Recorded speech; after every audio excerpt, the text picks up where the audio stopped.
Habari na pole na majukumu. Kwanza tunamtanguza Mwenyezi Mungu kwa kutuweka hai mpaka leo hii, na vile vile kutukutanisha leo hapa tukiwa na afya njema. Lakini lengo kuu kukutana hapa leo ni kuongea na nyinyi waandishi wa habari juu ya masuala ya mchezo wetu wa ngumi za kulipwa yanavyoendelea. Sababu kuu, nyinyi pia ni familia yetu, mnapaswa kujua nini kinaendelea kwenye mchezo wetu wa ngumi. So far tuko vizuri, lakini kama kuna mambo ambayo yanahitajika ufafanuzi au nyinyi waandishi wa habari kutusaidia ili umma ujue, ni vyema pia tuweze kutolea maelezo sisi kama chama cha mapromota. Hapa mnayeongea mimi ni mwenyekiti wa chama cha mapromota, kushoto kwangu ni katibu wa chama cha mapromota, kulia kwangu ni mjumbe wa chama cha mapromota, na wote mnatufahamu. Wengine wanaudhuru kidogo, lakini tulikaa kikao kama chama, kwa mkutano huu ni halali kama chama. Tumekubaliana kwa pamoja wajumbe wote wa chama, na yale tunazungumza hapa ni kwa niaba ya chama na kwa niaba ya mapromota wote. Ndugu waandishi wa habari,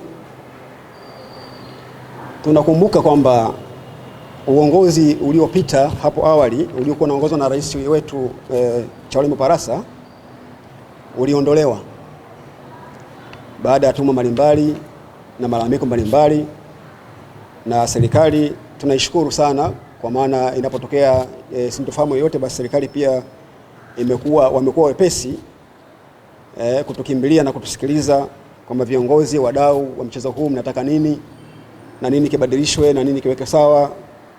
Waitukimbilia baada ya malalamiko mengi kuzidi, na wakafanya maamuzi ya kuweza kuondoa uongozi ule, na vile vile ikaundwa tume na mheshimiwa waziri ambayo ilikuwa inapokea maoni mbalimbali kwa ajili ya tume zile ambazo zimetolewa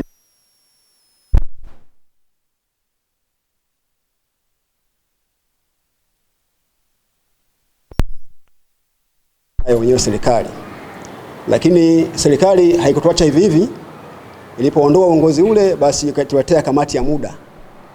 Kamati ya muda iliyokuwepo kipindi kile ilikuwa chini ya mzee wetu Emmanuel Salehe na viongozi wengine kama makamu wake Agapita na Garinoma na wajumbe wengine kwenye kamati ile. Lakini lengo kuu la kamati ile, pamoja na mambo mengine ya kusimamia ngumi, serikali iliwaamuru kamati ile kwamba wakae waitishe uchaguzi, kwa maana uongozi uliondolewa.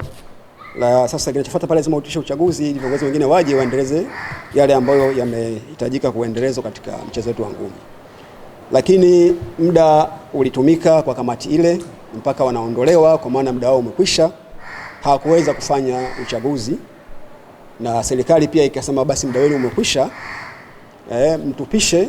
Lakini kwa kuwa majukumu bado yalikuwa yanahitajika, kwa maana kazi waliopewa haikukamilika, serikali ikaunda kamati nyingine tena hapo hapo. Kwa hiyo the same day tu kwamba kamati iliondolewa, na siku hiyo hiyo tukatangaziwa majina mapya ya kamati mpya, ambao sasa hivi mwenyekiti wake ni Patrick Nyembera, nadhani wote mnafahamu. Lakini Nyembera pia kwenye koramu hii ni mpya, lakini si mgeni kwenye kamati, kwa sababu kamati iliondoka pia yeye alikuwa mjumbe, na katibu wetu pia Godwin Msajigwa vile vile naye alikuwa katibu wa kamati ile.